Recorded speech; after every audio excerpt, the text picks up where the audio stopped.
இருக்கிறது என்று நான் சொல்லும்போது கர்த்தர் என்ன பண்ணுகிறேன்? நீர் தாங்குகிறேன். அப்ப கர்த்தர் நம்மளை ஒவ்வொருவரும் நம்ம வீடு பார்க்கும்போது என்ன பண்ண கர்த்தர் வந்து நம்மளை தாங்குகிறார். ஒரு சின்ன கதை கூட சொல்றேன். ஒரு அப்பா அம்மா என்ன பண்ண, ஒரு அப்பாவும் மகளும் என்ன பண்ணாங்க, நடந்து போகிறாங்க. நடந்து போகும்போது பின்னாடி பார்த்தா 2 கால் தடங்கள் வந்து என்ன பண்ணா காணப்படுகிறது.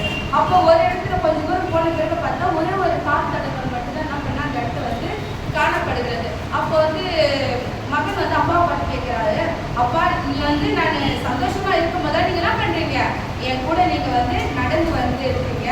ஆனா வந்து நான் வந்து கஷ்டத்துல துன்பத்துல இருக்கும்போது நீங்க வந்து என்னை வந்து விட்டுட்டு போயிட்டு இருக்கிறீங்களப்பா அப்படின்னு சொல்லிட்டு என்ன பண்றாருப்பா, மகன் வந்து அப்பா கிட்ட கேட்கிறான். அதுக்கு அப்பா சொல்றாரு, நீ நல்லா பாருப்பா, அது உன்னுடைய கால் தடை கிடையாது, அது என்னுடைய கால் தடங்கள். உன்னால முடியாத போது யார் தூக்குது? நான் உன்னை தூக்கி என்ன பண்றேன், சுமந்து வந்த என் கால் தராது. நீ சந்தோஷமா இருக்கும்போது நீ என் கருத்தை பிடிச்சு வந்த, ஆனா உன்னால நடக்க முடியலன்னு சொல்லும்போது நான் என்ன பண்றேன், உன்னை தூக்கி நான் நடக்கிறேன், என்னுடைய கால் தரப்பாடு. அதே மாதிரி தான் நாமளும் இந்த நாட்கள் என்ன பண்றோம், நாம தான் நடக்கிறோம், நம்ம தனிமையில இருக்கிறோம், நம்ம தனியா நடக்க போறோம், நம்மளுக்கு யாருமே இல்லைன்னு நம்ம நினைக்கிறோம். ஆனா கர்த்தர் என்ன பண்றாரு, நம்ம கால் சறுக்கும்போது அவர் என்ன பண்றாரு, நம்மள தூக்கி விடுகிற தகப்பனாக அவர் தோளின் மேல் நம்மளை தூக்கி அவர் சுமந்து நம்ம என்ன பண்றாரு, நடத்துகிற தேவனா இருக்கிறார். அதனால தேவன் வந்து நம்ம ஒவ்வொருத்தர் மேலேயும் ஒரு திட்டங்கள் வச்சுட்டார். அதான் சொல்றோம், மனுஷன் நினைக்கிற நினைவுகள் படி அவர் நினைக்கிறது. அவர் வந்து நமக்காக ஒரு பெரிய திட்டங்கள் என்ன பண்ணியிருக்காரு வைத்திருந்தார். ஆனா நாம தான் என்ன பண்ணிட்டு அறிந்து, இவ்வளவுதான் நம்ம வாழ்க்கை, இதோட நம்ம வாழ்க்கை வந்து முடிஞ்சு போயிடுச்சு, இவ்வளவுதான் வந்து நம்ம என்ன பண்றோம், இப்படி நம்ம ஒரு திட்டம் வச்சிருக்கோம். ஆனா கத்துக்க சொல்லி இதுனுடைய திட்டங்கள் கிடையாது, நீ வந்து நினைத்து பார்க்காத அளவுக்கு வந்து நான் என்ன பண்ணுவேன் உயர்த்துறேன். அதே வந்து யோபு கூட எடுப்போம். யோபு வந்து 42 எடுத்துக்கிறேன். யோபுவின் வாழ்க்கையில பார்க்கும்போது, யோபின் முதல் அதிகாரத்துல பார்க்கும்போது யோபு என்ன பண்ணாரு, எல்லாத்தையும் எழுந்துட்டு தனித்து விடப்பட்ட நிலையில தான் யோபு என்ன பண்ணாரு, காணப்பட்டாரு. ஆனா யோபு நினைச்சுக்கலாம் இவ்வளவுதான் நம்மளுடைய வாழ்க்கைன்னு. ஆனா யோபு வந்து என்ன பண்ணாரு, கர்த்தர் என்னை கொண்டு போட்டாலும் கர்த்தர் மேல என்ன பண்ணுவேன், நம்பிக்கையா இருப்பேன். ஆனா வந்து என்ன பண்ணாரு, எல்லாத்தையும் எழுந்துட்டாரு. ஆனா மனைவி கூட என்ன பண்ணாங்க, அவங்க தூஷிட்டாங்க. ஆனா கர்த்தர் யோபு மேல ஒரு திட்டத்தை வச்சிருந்தாரு. அவர் வந்து எங்க வைக்கப்பட்ட வீட்டுல வந்து வேலை செய்தவர்கள் கூட என்ன பண்ணல, அவரை வந்து மதிக்கலன்னு சொல்லி நம்ம பார்க்கிறோம். வீட்டுல வேலை செய்யறது எத்தனையோ பேர்கள், எத்தனையோ அவர் வந்து ஆஸ்தி உள்ளவர், செல்வ சீமானா இருந்தார் யோபு. ஆனா யோபுடைய வாழ்க்கையில முதல் அதிகாரத்துல பார்க்கும்போது அவர் எல்லாத்தையும் இழந்துட்டு தனித்து விடப்பட்ட நிலையில தான் அவர் காணப்பட்டார். ஆனா அதுவே வந்து 42ல வந்து பார்க்கும்போது யோபு வந்து என்ன பண்ணாரு, இரட்டத்தனியான ஆசீர்வாதத்தை வந்து பெற்றுக்கொண்டார். யோபு வந்து 42:2 பார்ப்போம்.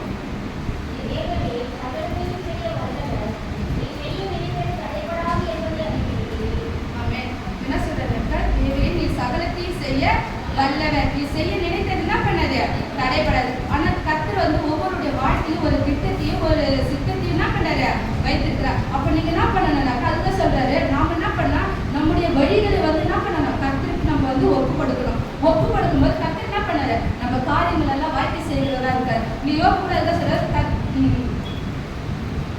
தேவரே நீ சகலத்தையும் செய்ய வல்லவர், நீ செய்ய நினைத்தது என்ன பண்ணது ஒரு காலமும் தடைப்படாது.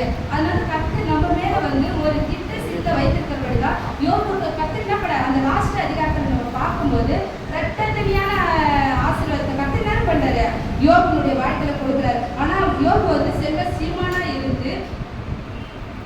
சீமானா இருந்து அவன் வந்து வாழ்ந்த காலங்களில் பார்க்கும்போது முதல் அதிகாரத்துல வந்து எல்லாமே இருந்துட்டு எல்லாருமே பார்த்துக்கலாம் இவ்வளவுதான் ஒரு வாழ்க்கை, இதெல்லாம் முடிஞ்சு போயிடுச்சு அப்படின்னு சொல்லிட்டு. ஆனா கர்த்தர் வந்து மனுஷன் நினைக்கிற நினைவுபடி என்ன பண்ணதுல நினைக்கிறது. ஆனா தேவன் வந்து இப்போ நம்ம நினைக்கிறோம் நம்மளுடைய வாழ்க்கை இவ்வளவுதான், இதெல்லாம் முடிஞ்சு போயிடும், இப்படிதான் நம்ம இருப்போம் அப்படின்னு சொல்லிருக்கோம். ஆனா கர்த்தர் என்ன பண்ணிடுறார், உன் நினைவுகள் என் நினைவுகள் அல்ல, உன் திட்டங்களும் என் திட்டங்கள் அல்லன்னு சொல்லியிருக்காரு. ஆனா கர்த்தர் வந்து ஒவ்வொருக்கும் ஒரு திட்டங்களை வச்சிருக்கிறார். அந்த திட்டங்கள் வந்து நம்மளுடைய வாழ்க்கையில நம்ம நிறைவேறது என்ன பண்ணா, நம்ம வழியை என்ன பண்ணணும், அவருக்கு ஒப்பு கொடுத்து நம்ம அவர் மேல நம்ம நம்பிக்கையா இருக்கும்போது கர்த்தர் என்ன பண்ணாரு, காரியங்களை வாழ்க்கை செய்வார் என்று நம்ம பார்க்கிறோம். அடுத்தது வந்து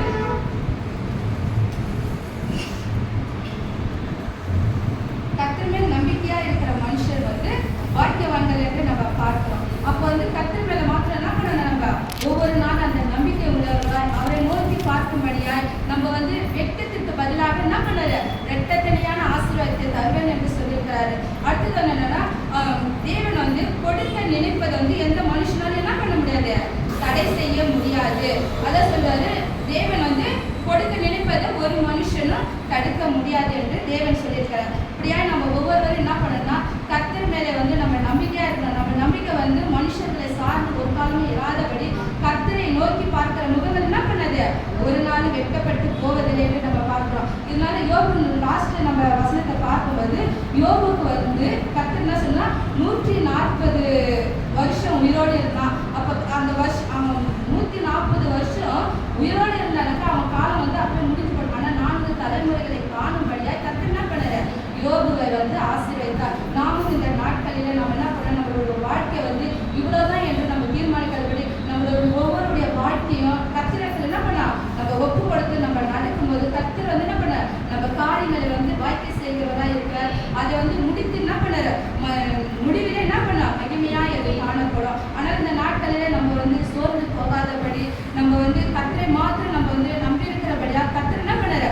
பூரண சமாதானத்துடன் நம்ம என்ன பண்ணுகிறாரு நடத்துகிற தேவனா இருக்கிறார்.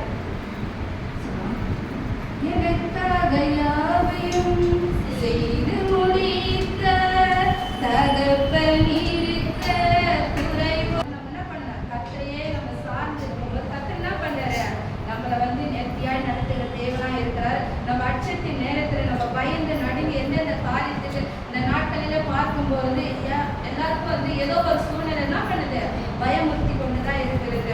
ஆனா நம்ம என்ன பண்ணனாக்கா அதை பார்த்து நம்ம சூழ்நிலைகளை பார்த்து நம்ம என்ன பண்ணக்கூடாது சோர்ந்து போடாது. ஆனா சூழ்நிலைகளை மாற்றி போடுகிற தேவனை நம்ம நோக்கி பார்க்கும்போது நம்மளுக்கு என்ன பண்ணாரு கர்த்தர் வந்து அதனுடைய ஆசீர்வாதத்தை இரட்டத்தனியாய் கொடுத்து நம்மளை வந்து நடத்துகிற தேவனா இருக்கிறார். அப்ப நம்ம என்ன பண்ண நம்ம வழிகளை என்ன பண்ணணும் அவருக்கு ஒப்பு கொடுத்து அவரை நம்பி இருக்கும்போது கர்த்தர் என்ன பண்ணாரு வாய்க்க செய்வார். நம்மளுடைய வழிகள் வந்து அவருக்கு மாத்திரம் தான் என்ன பண்ணணும் ஒப்பு கொடுக்கணும். நம்ம வந்து மனுஷர்கிட்ட நம்மளுடைய வழிகளை ஒப்பு கொடுக்க கூடாது.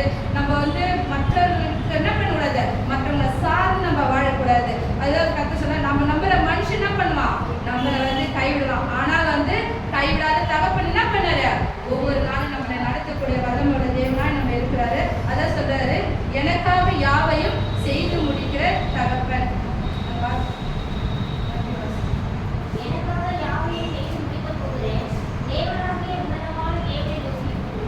அப்ப நமக்காக யாவையும் என்ன பண்ணாரு அவர் செய்து முடிக்கிறவரா இருக்கார். அவரை மாத்திரம் நம்ம சார்ந்து வாழும்போது சத்துரு வந்து அந்த காரியங்களை வந்து நம்மளுக்கு என்ன பண்ண முடியாது செய்யக்கூடாதபடி என்ன பண்ணலாம் நிறைய வந்து தடைகளை எடுத்துடலாம். ஆனா தடைகளை உடைக்கப்பட்டு என்ன பண்ணாரு பரலோகத்துல இருந்து நமக்கு என்ன பண்ணாரு ஒத்தாசை அனுப்பி நம்மளை நடத்துகிற தகப்பனா இருக்கிறார். அப்ப அப்படிப்பட்ட தேவனை வந்து நம்ம ஒவ்வொரு நாளும் நம்ம நோக்கி கூப்பிடும் போது கர்த்தர் என்ன பண்ணாரு நம்மளை நடத்துகிற தகப்பனா இருக்கிறார்.